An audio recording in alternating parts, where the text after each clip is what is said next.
Amén. Gloria al Señor. Gloria a Dios. Dios les bendiga, amados hermanos. Una vez más, damos gracias a Dios por esta hermosa mañana que Dios nos ha regalado. Durante estas horas hemos estado dándole honra y gloria al Señor. Dios bendiga a todas las visitas que nos honran con su presencia, a los amigos, como también hermanos de otras congregaciones. Siéntase bien cómodo en este lugar. También Dios bendiga a la iglesia que está en su casa y que están ahora mismo con nosotros conectados a través de la internet. Y Dios bendiga también a nuestra hermana Yolanda, la pastora de la iglesia, a quien tenemos con nosotros en esta mañana. Bien, hermanos, vamos entonces de inmediato a las Sagradas Escrituras. Vamos a aprovechar el tiempo y les invito a que abran sus Biblias en la carta que les escribió Pablo a los romanos. Romanos capítulo 1, versículo número 18. Gloria a Dios. Bien, leemos como sigue, Romanos capítulo 1, versículo 18. Dice así: porque la ira de Dios se revela desde el cielo contra toda impiedad e injusticia de los hombres que detienen con injusticia la verdad. Amén. Hoy vamos a hablar sobre el tema la ira de Dios. Padre, en el nombre de Jesucristo, te damos gracias por esta hermosa mañana que hemos disfrutado de adoración, de alabanza, de cánticos. Gracias por esta iglesia hermosa que está presente. Gracias, Señor amado, por nuestra hermana Yolanda. Gracias, Dios mío, porque tu presencia es lo más importante que está aquí en este lugar. Y nosotros nos gozamos, Señor, a disfrutarla, a sentirla. Mira esta predicación, este tema. Que tu palabra sea de bendición para toda la iglesia, para la que está presente, para la que está en su casa. Habla, Dios mío, a aquel que necesita una palabra. Ministrale a aquel que no te ha podido conocer todavía. Trata con el descarriado, con el que está apartado, en el nombre de Jesucristo. Recibe toda gloria, honra y alabanza. Amén. Amén. Bien, hermanos, pueden tomar asiento, ponerse muy cómodo. A Dios damos gloria. Como dije, hoy vamos a hablar sobre el tema la ira de Dios. Este es un tema de carácter doctrinal. Es parte del discipulado que uno recibe cuando está siendo enseñado, cuando está siendo discipulado, valga la redundancia, para ser bautizado. Y es que el tema de la ira de Dios es un tema importante para la iglesia, porque es parte del programa de Dios. ¿Qué es la ira de Dios? Hablar de la ira de Dios es hablar de la implementación de su justicia. Eso, palabras más, palabras menos, es lo que pudiéramos nosotros definir como la ira de Dios. La implementación de su justicia. No es un arrebato de enojo, de cólera, no es un berrinche que Dios forma en el cual pierde el control y derrama su juicio. En lo absoluto, eso no lo es. Porque Dios no es como los seres humanos, no es como los hombres. La justicia, la ira de Dios implica que Él establece su justicia. Cuando nosotros nos airamos, en gran parte o en la mayoría de las veces, nosotros estallamos en cólera, perdemos el control y cometemos injusticias. Por eso el Señor dijo, o por eso el apóstol Pablo dijo, airaos, pero no pequéis. Amén.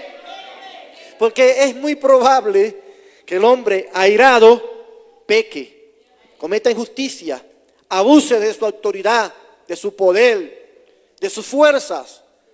Pero Dios no es así. Cuando Dios se aira es para aplicar justicia, porque Dios es un Dios ¿Cuántos dan gloria a su nombre? Dios es amor, pero también es justo y como un Dios justo, castiga. Dios es misericordioso, pero como Dios justo que es, disciplina. Es decir, Dios tiene la naturaleza de amor, de perdón, de misericordia, pero también tiene la naturaleza de castigar, de reprender, de disciplinar. Él es fuego consumidor. A Él damos la gloria. Quiero leerles una cita en Números, capítulo número 14, que nos habla acerca de esa naturaleza que tiene Dios. En Números capítulo 14, acá el versículo 18 dice: Jehová tardo para la ira y grande en misericordia. Fíjense, eso es parte de su naturaleza. Dios es grande en misericordia, que perdona la iniquidad y la rebelión. Dios es un Dios perdonador, aunque de ningún modo tendrá por inocente al culpable, que visita la maldad de los padres sobre los hijos hasta los terceros y hasta los cuartos. Entonces esto nos habla de un Dios que es misericordioso, grande en misericordia, perdonador, Dios de amor, Dios de paciencia, pero que de ningún modo tendrá por inocente al culpable. En otras palabras, Él castiga al culpable, no al inocente.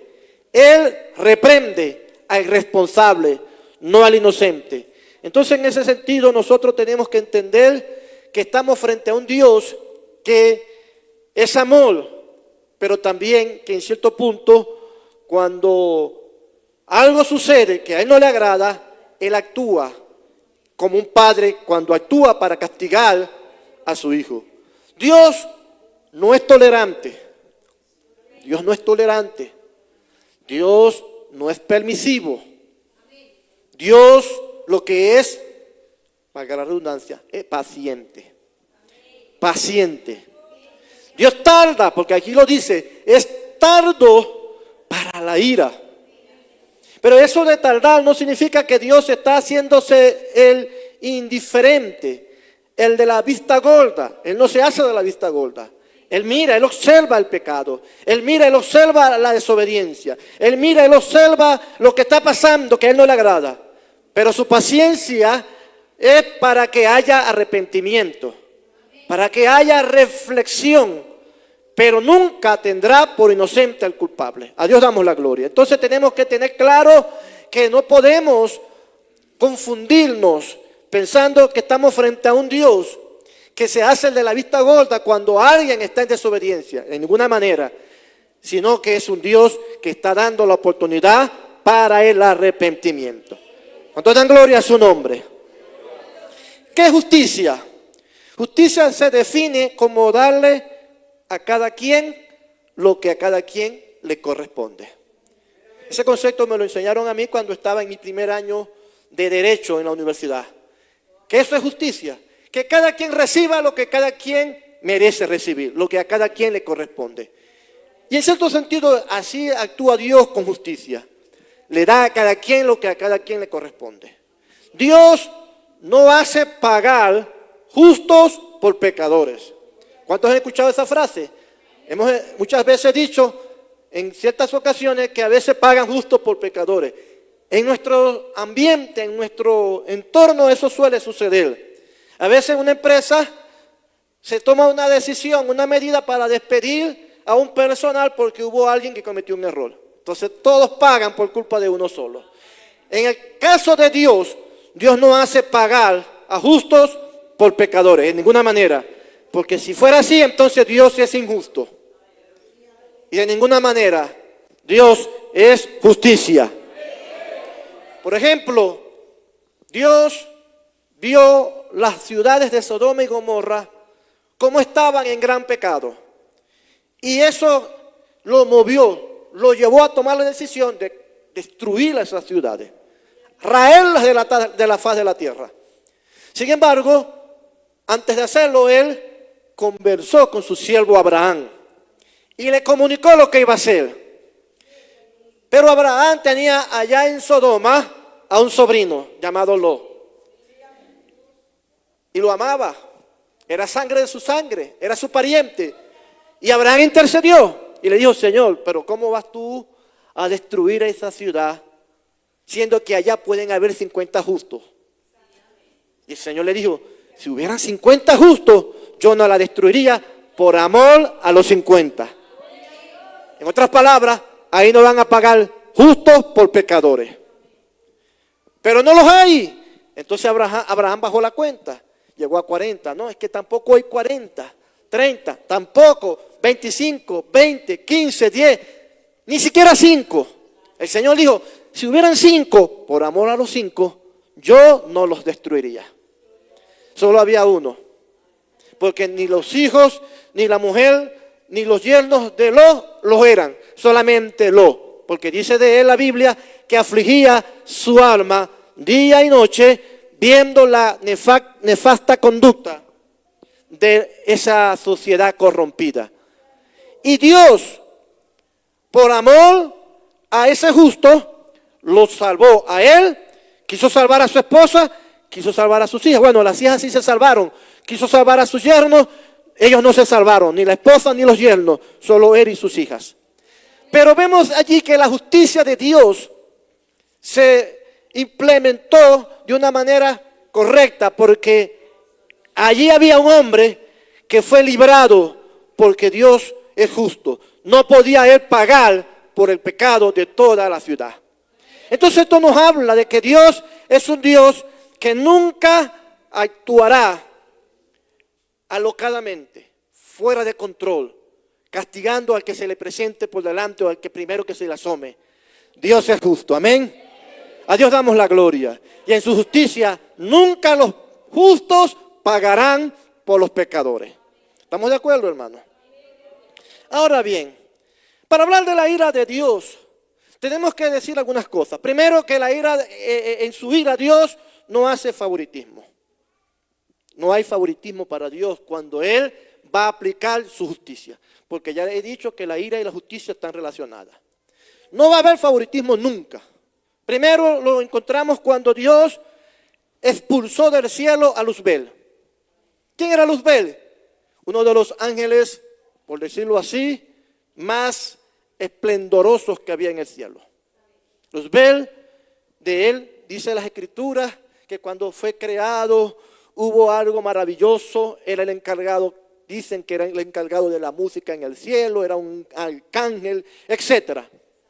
Pero este ser espiritual, este ángel, este arcángel llamado Luzbel, se rebeló contra Dios. Y por rebelarse contra Dios, Dios se airó y lo expulsó del cielo, hermano.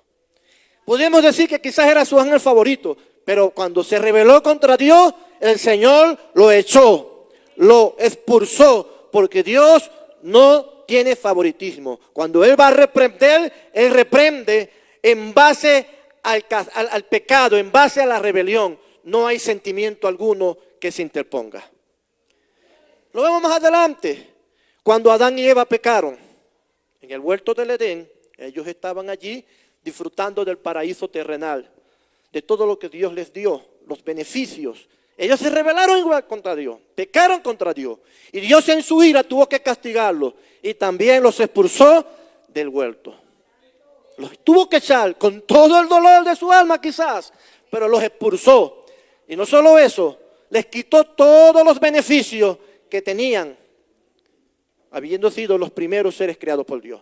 Lo perdieron todo. A Dios damos gloria, porque Dios no tiene favoritismo.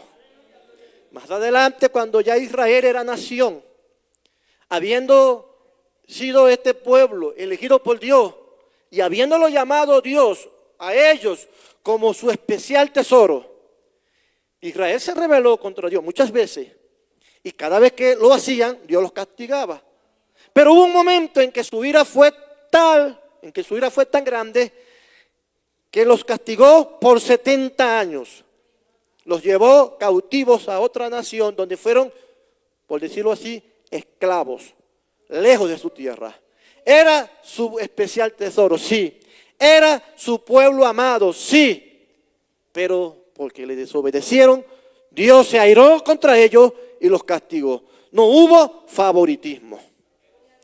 Más adelante, Jesucristo mismo, el Hijo de Dios,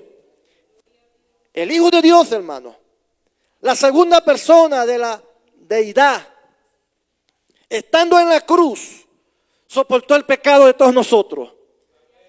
Se hizo pecado, se hizo maldición. No habiendo pecado nunca, Él soportó, Él recibió tu culpa y la mía.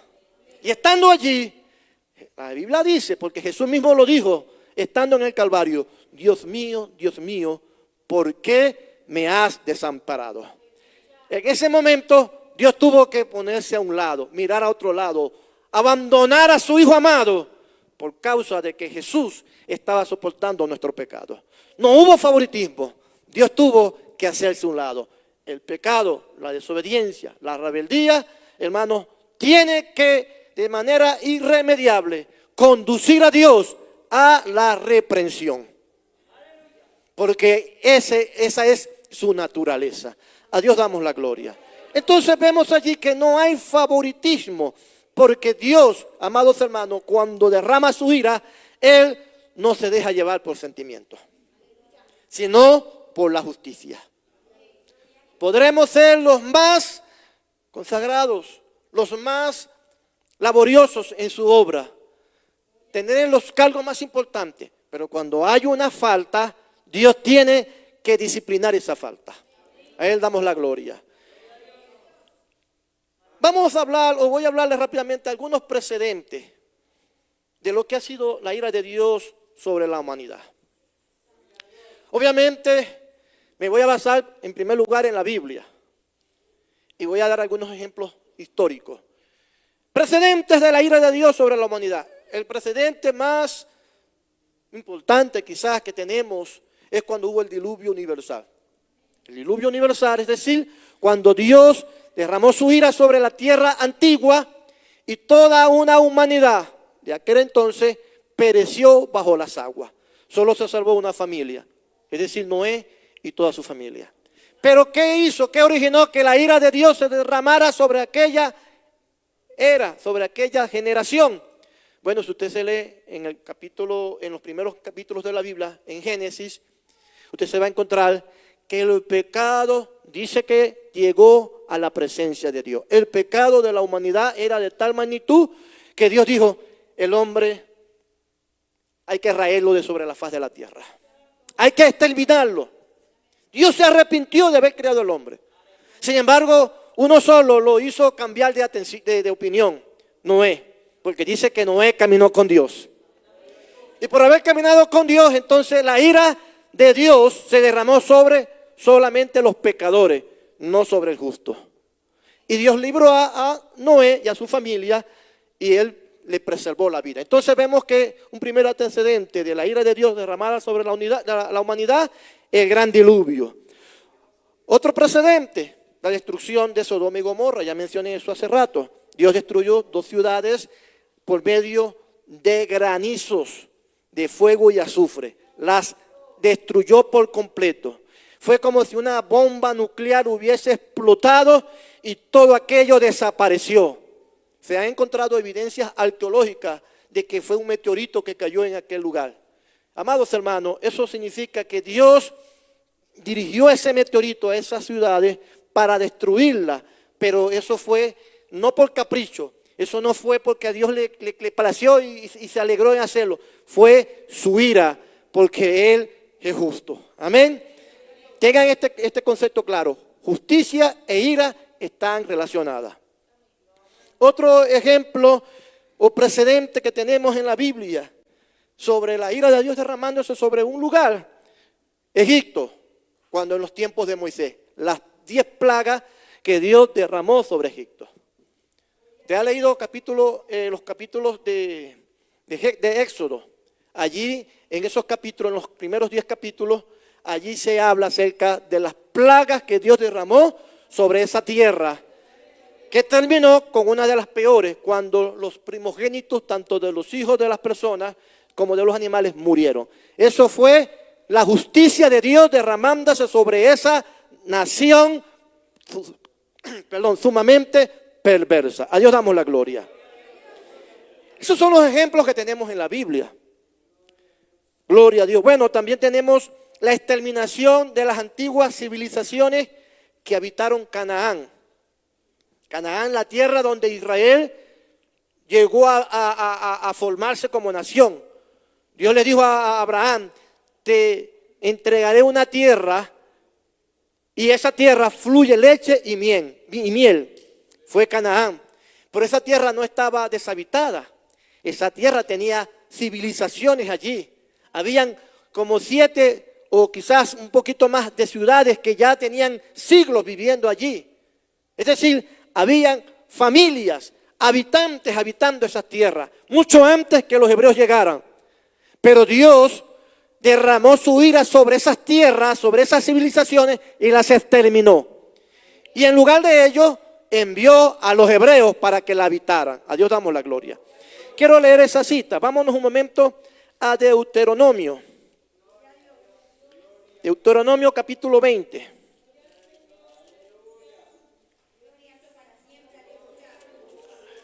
Capítulo 20, verso 16. Dice, 20 de Deuteronomio, verso 16. Pero de las ciudades de estos pueblos, que Jehová tu Dios te da por heredad, ninguna persona dejarás con vida. ¿Y sabe qué? Persona es todo aquel que tenga respiración. Es todo aquel que tenga respiración. Cuando ahí dice la Biblia que ninguna persona dejarás con vida, incluye hasta los niños. Incluye hasta los bebés. Incluye a las mujeres, a las ancianas, a los ancianos. Ninguna tenía que quedar con vida.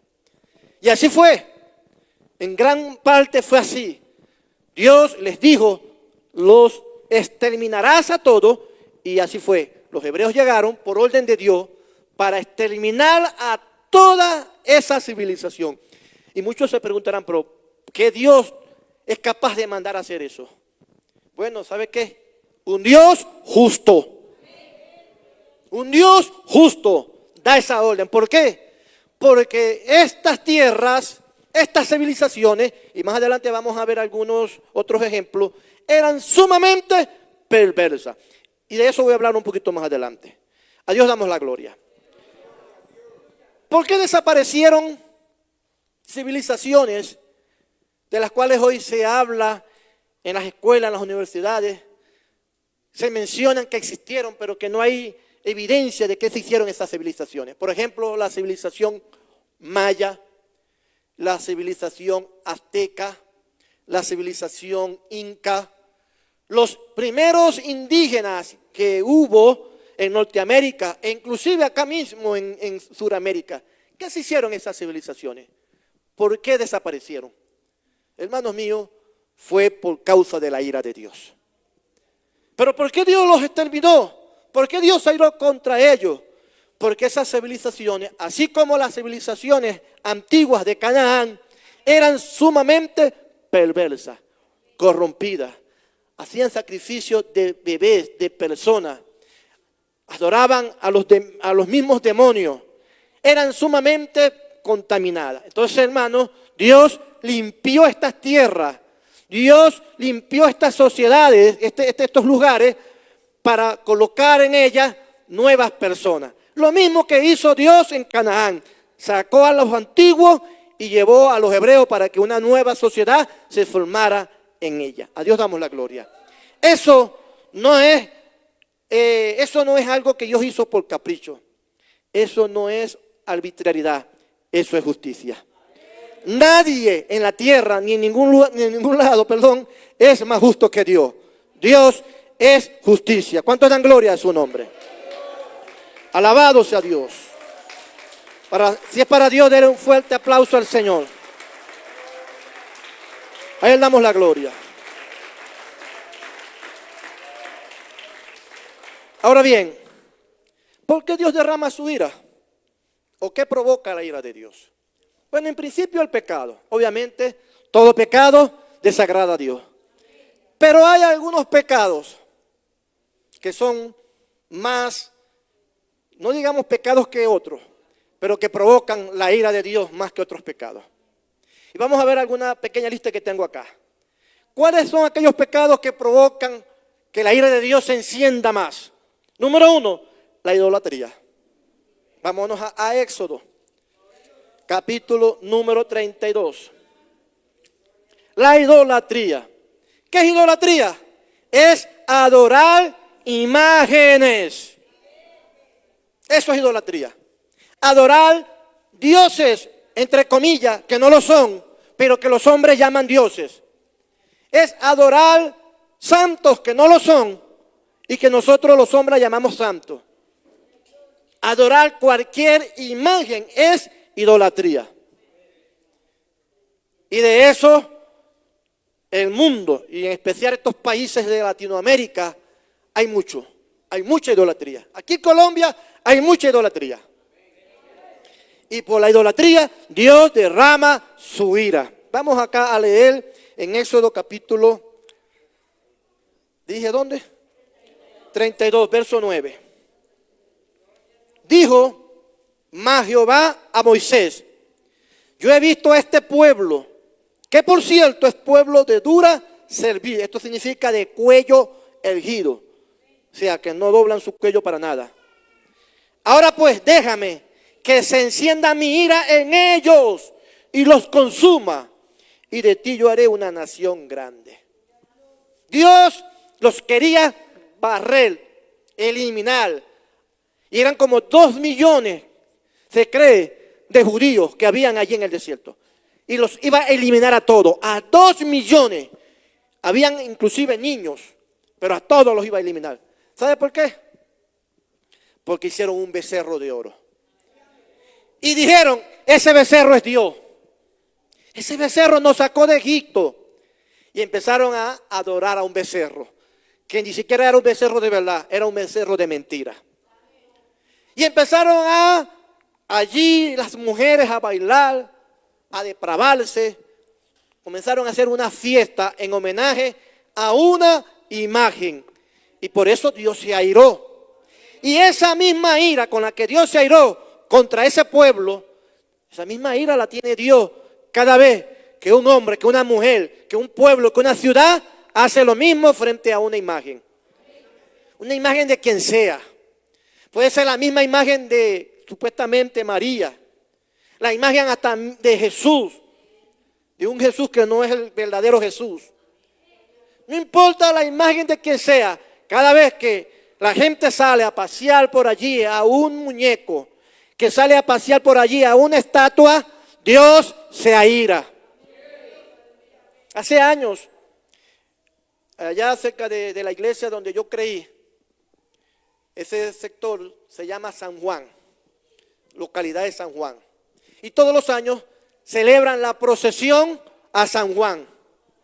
Y sacan a San Juan en el hombro.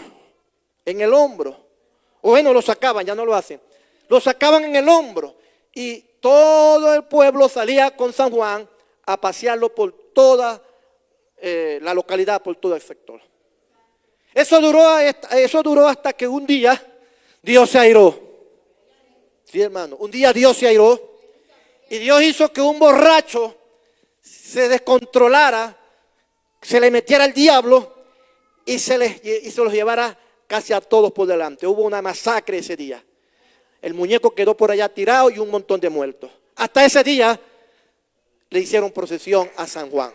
Dios se aira cuando el hombre comienza a olvidarse de Dios para poner su mirada en estatuas de madera, de yeso y de lo que sea. A Dios damos la gloria. Dios está airado contra las naciones idólatras. A Dios damos la gloria. ¿Qué otra cosa provoca la ira de Dios? O sea, la enciende con furor. Hermanos míos, la brujería. La brujería y sus derivados. Es decir, la hechicería, el budismo, tantas cosas que se mueven en ese mundo. la magia negra, la magia blanca, etc.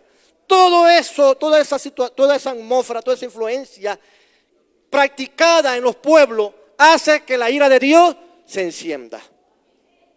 Amados hermanos, por eso vemos que hay lugares, países, sitios donde el juicio de Dios siempre está continuamente derramándose. Siempre. Por ejemplo, Haití. Le voy a poner el ejemplo de Haití, que es un país que tenemos muy cerca. Pudiéramos hablar de África, pero vamos a hablar de este país. Haití, en el año 2010 hubo un gran terremoto, dejando miles de muertos, miles de heridos y miles de casas destruidas. En el 2016 sufrió uno de los más terribles huracanes, como fue el huracán Matios, dejando miles de muertos, miles en destrucción. En el año 2020 hubo otro terrible huracán llamado el huracán Laura. También dejó terribles consecuencias y miles de muertos. Y hace 2 años atrás, en el 2021, hubo otro terrible terremoto, también dejando miles de muertos. Pero no es lo único. También ha habido sequías, ha habido pérdidas de los cultivos, hay hambre, hay violencia. Bueno, hermano, ¿qué no está pasando en ese país? De todo. Pero ¿por qué? La gente dirá, pero ¿por qué pasa eso en ese pobre país? Dios la tiene agarrada con esa pobre gente. ¿Sabe que Haití es parte de una isla que es vecina de otro país llamada República Dominicana? Una isla dividida por una raya imaginaria. No hay pared, no hay cerca, solamente es imaginaria. Hay una división. De un lado es República Dominicana y del otro lado es Haití. Y todo lo demás es mar, está rodeada de mar. Es una isla. A pesar de que están en un mismo bloque de tierra, a pesar de que comparten las mismas aguas, comparten todo, República Dominicana es un país relativamente próspero, relativamente visitado por millones de turistas, donde hay buenas cosechas, donde hay playas hermosas, donde la pesca es abundante. Pero en el país de Haití, que está allí, compartiendo las mismas tierras, las pescas son pocas. Parece que los peces supieran como que saber diferenciar dónde están. Los peces de Haití se van para República Dominicana y allá en República Dominicana los pescadores las pescan.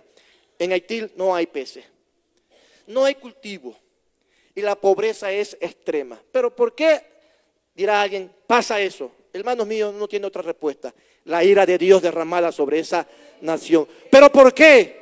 Porque no hay país más practicante de las brujerías, de la hechicería, del santerismo, de toda esa inmundicia que el país de Haití. No hay país más terrible que ese país, donde inclusive los que practican la brujería tienen el poder del diablo para levantar muertos. Muertos zombies. Hermanos míos, es terrible. Mire, la obra del movimiento misionero mundial entró a ese país hace muchos años. Los primeros misioneros que fueron para allá fueron venezolanos, fueron mujeres. Una de ellas, estando allá, ¿por qué cosa? No sabe, no lo sé, no me llegué a enterar, pero se rebeló contra el Señor. Se rebeló contra la autoridad, se rebeló contra el hermano Ortiz y listo, quiso hacer las cosas a su manera. Hermano, en un país como ese, la gente no puede rebelarse contra Dios, porque el diablo está allí como león rugiente. Hermanos, esa señora, esa mujer que fue pastora, terminó loca, esquizofrénica. Literalmente arrancaba las hojas de la Biblia y se las comía. El diablo se le metió, porque allá, hermanos, allá sí hay que estar bien, pero bien armado. Es un país sumamente infectado de demonios. Por esa razón, la ira de Dios se vive derramando sobre esa nación. La brujería provoca la ira de Dios. Vamos a leer una cita. Esa cita está en Deuteronomio también, capítulo 18, ahí cerquita. En Deuteronomio capítulo 18. Y aquí es donde quiero explicar por qué Dios exterminó las civilizaciones de Canaán, las antiguas civilizaciones de Canaán, y porque Dios también exterminó las antiguas civilizaciones de los mayas, de los incas, de los aztecas y de los indígenas. Por esta razón, capítulo 18, verso 9. Cuando entres a la tierra que Jehová tu Dios te da, no aprenderás a hacer según las abominaciones de aquellas naciones. No sea hallado en ti quien haga pasar a su hijo o a su hija por el fuego, ni quien practique adivinación, ni agorero, ni sortílego, ni hechicero, ni encantador, ni adivino, ni mago, ni quien consulte a los muertos, porque es abominación para con Jehová cualquiera que hace estas cosas. Y por estas abominaciones Jehová tu Dios echa estas naciones de delante de ti. Ahí está la respuesta. Por eso Dios exterminó esas antiguas civilizaciones de Canaán, pero también de América. Como ya les dije, los mayas hacían sacrificios, los aztecas hacían sacrificios, los indígenas de Norteamérica consultaban a los muertos, los indígenas de aquí de Colombia y de Venezuela y de todo este continente suramericano consultaban a los muertos, a los demonios. Practicaban esto que acaba del Señor aquí mencionar, esta lista de cosas. Por eso Dios permitió que otras civilizaciones los rayara, los exterminara. Nosotros hoy en día, o mejor dicho, no nosotros, algunos hoy en día sienten lástima. Ay, pobrecito ellos. Vinieron los españoles, vinieron los ingleses, vinieron los franceses y los acabaron. Qué malvado. Hermano, fue Dios que dio la orden. Y lo mismo pasó con las civilizaciones de Canaán. Dios le dijo al pueblo de Israel, a los hebreos, vayan y no me dejen a ninguno, porque estoy hasta aquí de esa gente. Son brujos, hechiceros, consultan a los muertos, agoreros, todo lo que ahí dice la Biblia, lo hacía esa gente. Por eso se derrama la ira de Dios. Qué terrible, hermano, que hayan personas. Yo conocí a una hermana que era miembro fiel de una iglesia, columna de oración. Creo que era hasta profetisa en la iglesia. Y se descarrió. Bueno, se descarrió, ya eso está mal. Pero lo peor de eso no fue que solo se descarrió, sino que luego se metió a supuestamente espiritista, consultaba con los muertos. La gente iba para preguntarle a ella para que ella sirviera de intermediario. Su marido se lo mató, su marido murió de un infarto, borracho en la calle, también descarriado. Dios derramó su juicio sobre esa familia, porque eso provoca la ira de Dios. Seguimos. ¿Qué más provoca la ira de Dios? La inmoralidad sexual. Y cuando hablo de inmoralidad sexual me refiero al conjunto. Llámese esto prostitución, homosexualidad, lesbianismo, pedofilia, adulterio, fornicación. Todo eso, lo que es inmoralidad sexual, desenfrenadamente, eso también provoca la ira de Dios. ¿Cuál es el ejemplo que tenemos en la Biblia? Sodoma y Gomorra. Amén. Eso fue lo que pasó con Sodoma y Gomorra. La inmoralidad sexual era tan grande que la ira de Dios se derramó. A Dios damos la gloria. ¿Qué más produce la ira de Dios de manera impetuosa? La violencia descontrolada, el asesinato, el crimen. Eso, hermano, aira a Dios. Tenemos un ejemplo, quiero leerlo rápidamente. Nahum capítulo 3. Tenemos el ejemplo de Nínive. Nínive fue perdonada por Dios en los tiempos de Jonás, pero luego ellos volvieron a pecar contra Dios y Dios los destruyó. En esta ocasión ya no hubo oportunidad. Capítulo 3 de Nahum, verso número 1, hablándole a Nínive, aquí dice el Señor: ay de ti, ciudad sanguinaria, toda llena de mentira y de rapiña, sin apartarte del pillaje. Esto era Nínive. La ciudad de Nínive en el año 612 a.C. fue destruida, raída, porque Dios, hermano, se encendió en ira, porque era una ciudad que se dice era tan sanguinaria que mataban a la gente y hacían fiestas por matar a la gente. Los guindaban, los colgaban a los muertos, los exhibían públicamente, los destrozaban. Hermanos míos, era una civilización sumamente criminal. El crimen produce la ira de Dios. ¿Qué más produce la ira de Dios? Maldecir a Israel. Cuando un pueblo, cuando una civilización maldice a Israel, se levanta contra Israel, Dios envía juicio sobre esas naciones. Por eso es que aquellas naciones que se han levantado contra Israel no han prosperado. Algunas de ellas están en ruina, como lo es ahora mismo Siria, un país en ruina. A Dios damos la gloria. Y esos países que se levantan contra Israel están en ruina porque Dios ha dicho que bendeciré a los que te bendigan y maldeciré a los que te maldigan. Amén. ¿Qué más provoca la ira de Dios? La impiedad. ¿Qué es la impiedad? Es cuando alguien es piadoso y luego se vuelve impío. Es decir, se aparta de la piedad. En otras palabras, un creyente descarriado es un impío. Un predicador descarriado es un impío. Un pastor descarriado es un impío.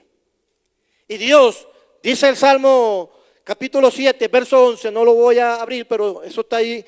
Dice: Dios está enojado todos los días. Dios está irado, es la palabra correcta. Dios está irado todos los días con el impío. El impío está bajo la ira de Dios todos los días. Dios es bueno y es misericordioso, pero mientras ese impío no se arrepienta, Dios está enojado con él. Cuando un pueblo que ha sido patrocinante, promovedor del evangelio, le da la espalda a Dios, Dios comienza a derramar su ira sobre ese pueblo, porque a Dios le aborrece la impiedad. Sí, hermano. Es más, pudiera pensar que Dios es más condescendiente con aquel que nunca le ha conocido que con aquel que le conoció y se apartó. Porque ya ahí, hermano, hay una traición, hay una deslealtad, y eso provoca más la ira de Dios. A Él damos toda la gloria y toda la alabanza. Entonces, estuvimos hablando acerca de lo que puede producir la ira de Dios, y no es lo único. Pueden haber muchas cosas más. Solo quise destacar las cosas más relevantes que pueden hacer que Dios derrame su ira sobre una nación, sobre un pueblo, sobre una ciudad. Y obviamente, cuando Dios hace eso, no lo hace por capricho, lo hace porque hay una razón. Amén. A Dios damos la gloria. Ahora bien, amados hermanos, en la Biblia encontramos nosotros, desde el Antiguo Testamento, que se ha venido anunciando que viene un tiempo específico, especial, concreto, en el que Dios derramará su ira. Dios ha derramado su ira a través de la historia, pero viene un tiempo concreto, específico, especial, en el que Dios va a derramar su ira. Ese día, ese tiempo concreto, ese momento concreto, la Biblia lo llama el día de la ira de Jehová. Es decir, un periodo, un lapso de tiempo en el que la ira de Dios va a ser mayor a la que se ha derramado durante tiempos anteriores. En el Antiguo Testamento encontramos ya profecías sobre eso. Vámonos, por ejemplo, a Joel capítulo 2. Joel capítulo 2. Antiguo Testamento.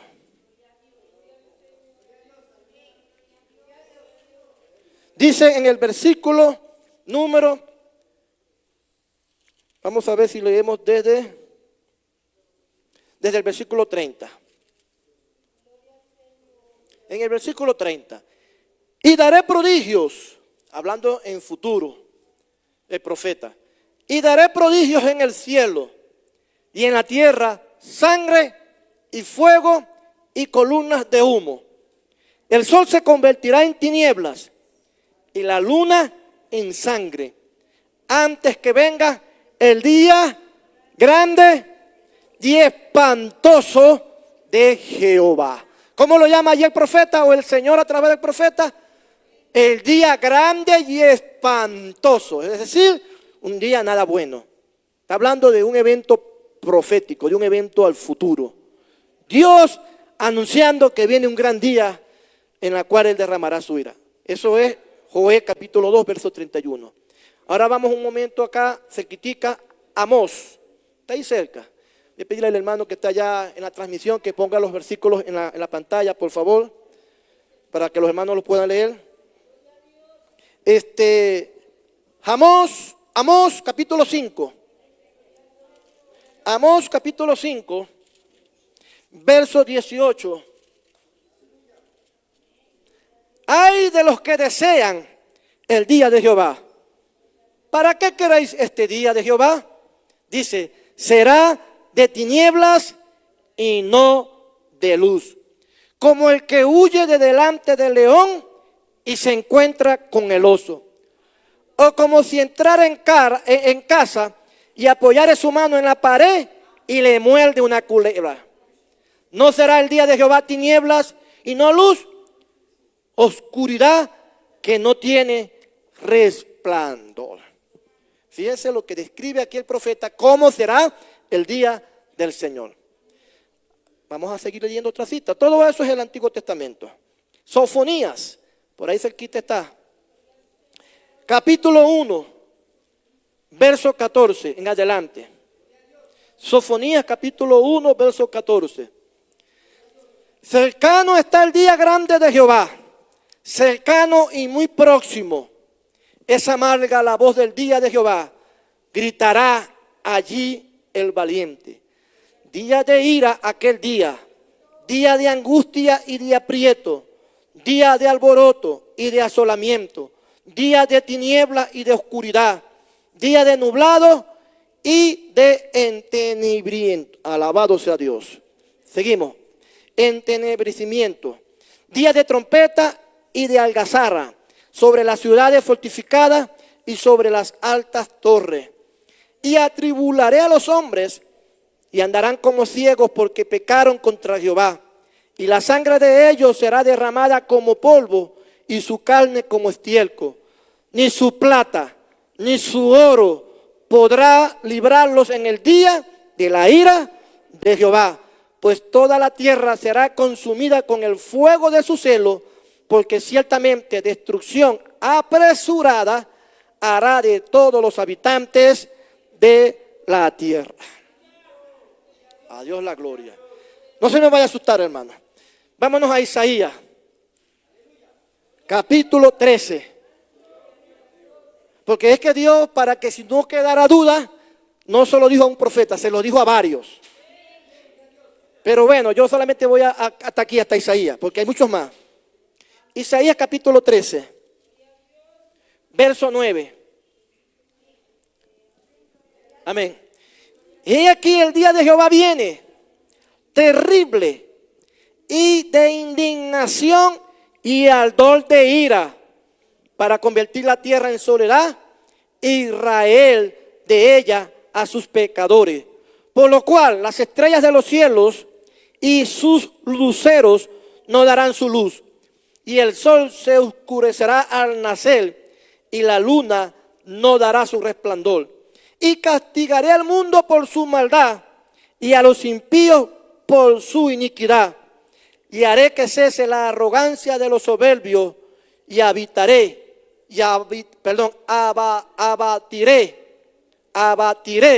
la altivez de los fuertes. Gloria a Dios. Eso es el día que Dios ha anunciado que vendrá sobre la tierra, en la cual Él derramará su ira. ¿Eso ya pasó? No ha pasado. Todavía no ha pasado. Todavía está en agenda. A Dios damos la gloria. Ahora yo pregunto, ¿cuántos creen que eso va a pasar? ¿Por qué lo cree? Porque la Biblia lo dice. ¿Sabe qué? Por ahí escuché hace poco a un predicador que dijo que en la Biblia hay 2500 profecías. Que hay 2500 profecías. Yo no las he contado. No tengo manera de saber si eso es cierto. Pero yo le voy a creer al predicador. Quizás él las contó. O quizás las leyó por allí en algún material. Pero él dijo que habían 2500 profecías. Pero además de eso dijo que ya 2000 de ellas se han cumplido. 2000 profecías de 2500 es bastante, ¿verdad? Eso representa como un 80% de las profecías cumplidas. Ahora vámonos a las matemáticas. Si el 80% del 100 se ha cumplido, ¿por qué no creer? ¿Por qué no estar seguro que el resto 20% se cumplirá? Las matemáticas no se equivocan. Así se mueven las estadísticas. Si ha habido un 80% de cumplimiento, entonces, ¿por qué no creer que el resto 20% se cumplirá? Por eso yo creo, como ya el 80% se ha cumplido, que el restante 20% se va a cumplir. Denle la gloria a Dios, alabado sea el Señor. A Él damos la gloria. Hermano mío, la palabra profética más segura es la Biblia. Podrán haber muchos profetas que dirán cualquier cosa. Usted está en la opción de creerles o no creerles. No estamos obligados a creerle a los profetas. Usted no está obligada a creerle a un profeta o a una profetisa. Le puede creer como no le puede creer. Y eso no es pecado. Lo que sí usted no puede hacer es dudar de la Biblia. Porque dudar de la Biblia es dudar de Dios.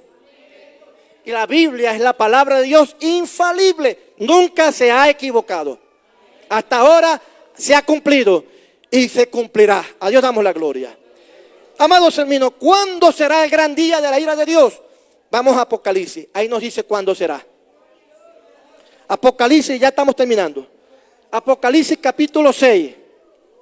Allí se dice cuándo comenzará el día de la ira de Dios. Verso número 12 de Apocalipsis 6. A Dios damos la gloria. Dice, miré cuando abrió el sexto sello. Está hablando Juan, que ya estaba en el cielo. Y he aquí, hubo un gran terremoto. Está hablando de algo que va a suceder en el futuro. Y el sol se puso negro como tela de silicio. Es decir, se puso oscuro como este traje que cargo puesto. Y la luna se volvió toda como sangre. Y las estrellas del cielo cayeron sobre la tierra, como la higuera deja caer sus higos cuando es sacudida por un fuerte viento. Y el cielo se desvaneció como un pergamino que se enrolla, y todo monte y toda isla se removió de su lugar. Y los reyes de la tierra, y los grandes, los ricos, los capitanes, los poderosos, y todo siervo y todo libre, se escondieron en las cuevas y entre las peñas de los montes, y decían a los montes y a las peñas, caed sobre nosotros y escondernos del rostro de aquel que está sentado sobre el trono y de la ira del Cordero, porque el gran día de su ira ha llegado. ¿Y quién podrá sostenerse en pie? El gran día de la ira ha llegado. Ese es el día en que la ira de Dios va a llegar sobre la tierra. ¿Y cuándo será eso? Eso será cuando comience la gran tribulación. Ya para acá, para este momento, la iglesia no estará acá. Ya la iglesia se habrá ido. ¿Pero por qué? Usted dirá, ¿pero por qué la iglesia se habrá ido? ¿Dónde dice eso? Bueno, eso lo dice, vamos un momento a Primera de Tesalonicenses. Vámonos rápidamente, Primera de Tesalonicenses, capítulo 5, verso 9. Si el hermano que me hace el favor me lo pone en la pantalla. Primera de Tesalonicenses, capítulo 5, verso 9, dice, porque No nos ha puesto Dios para ira, sino para alcanzar salvación por medio de nuestro Señor Jesucristo. A Dios damos la gloria. Usted y yo, amados hermanos, tenemos el privilegio de que Dios nos librará. Ahí mismo en Primera de Tesalonicenses capítulo 1, verso 10, dice: y esperar de los cielos a su Hijo, al cual resucitó de los muertos, a Jesús, quien nos libra de la ira venidera. Jesucristo nos librará. Romanos capítulo número 5, verso 9. Pues mucho más, estando ya justificados en su sangre, por él seremos salvos de la ira. Dios levantará la iglesia, levantará su pueblo antes de que se derrame su ira sobre la tierra. Viene el gran día de la ira de Dios. Yo no quiero estar allí. Yo no quiero estar allí. La hermana, cuando daba su consejo, hablaba sobre el tema, incluyó dentro de su consejo el tema de la ira de Dios. Porque Dios esta mañana quería hablarnos sobre eso. Hermano mío, no importa tanto como usted haya comenzado. No importa tanto como usted haya iniciado su camino en el Señor. ¿Sabe lo que importa? ¿Sabe qué es lo que importa? ¿Cómo va a terminar? ¿Cómo va a terminar la carrera? No piense tanto en cómo comenzó. Olvídese ya de ese pasado. Deje la nostalgia. Mire cómo va a terminar tu carrera. Cómo va a acabar. Eso es lo que importa. Piensa si vas a terminar en victoria. Preocúpate por eso. Preocúpate. Porque, amados hermanos, ciertamente los tiempos se están reduciendo. Se reducen. Por eso Pablo se preocupaba mucho. A pesar de todo lo que Dios había hecho en él y con él, él dio estas palabras: una cosa hago y ciertamente a eso me aferro, olvidando lo que queda atrás y extendiéndome a lo que está delante. No sea que yo mismo, habiendo sido heraldos para uno, sea eliminado. Por eso prosigo al blanco. Es decir, voy a la meta, me enfoco en lo que está delante, me preocupo por llegar a la meta. Hermanos míos, preocupémonos por el cómo vamos a terminar. Pídele a Dios que le ayude a terminar en victoria esta carrera. Pudo haber tenido un comienzo bonito, pudo haber tenido un comienzo frustrante. Eso no importa ya. Lo que importa es cómo va a terminar esa carrera. El día de la ira de Dios viene, pero antes sucederá lo que leímos. Dios, como dijo la hermana cuando hablaba de eso, Dios nos levantará. Desde el cielo esperaremos la misericordia de Dios que nos levantará. A Dios damos la gloria, a Dios damos la honra. Amados hermanos, cuando la ira de Dios se desate, acá en Apocalipsis capítulo 6, de ahí en adelante comienza a hablar sobre los sellos, sobre las trompetas, sobre las copas de la ira. Todo eso tiene que ver con el mismo evento del que hemos estado hablando. Tiene que ver con el día de la ira de Dios. Allí será el cumplimiento de todo lo que los profetas del Antiguo Testamento dijeron sobre ese día y que también lo dijeron los apóstoles, lo dijo Jesucristo y lo dijo Juan. Todo eso se cumplirá en Apocalipsis 6 en adelante. Pero antes de Apocalipsis 6, antes de eso, Juan dice que él vio, cuando estaba en el cielo, él vio, dice que él vio una multitud. Y él decía, ¿y esta multitud quiénes son? Porque él dice que ellos cantaban un cántico. Y decían en ese cántico, y decían que ellos daban gloria y honra al que vive por los siglos, quien los había redimido de entre los hombres. Hermanos míos, esos que cantaban ese cántico somos nosotros, es la iglesia. Ya estaba en el cielo la iglesia cuando comenzó Dios a derramar su ira sobre la tierra. Vamos a estar de pie. Gloria a Dios. Ya la iglesia estaba en el cielo. Ya Juan los vio, o mejor dicho, nos vio en el cielo. Juan te vio a ti, Juan me vio a mí en el cielo cantando la canción de los redimidos. Pero mientras eso sucedía ya, en la tierra había lloro, llanto, clamor. Todo esto, hermano, que he dicho a través de la enseñanza, va a suceder en la tierra. Quiero en esta mañana que usted haga una oración y le diga al Señor en esta mañana que le ayude a terminar en victoria la carrera. Cierre sus ojos.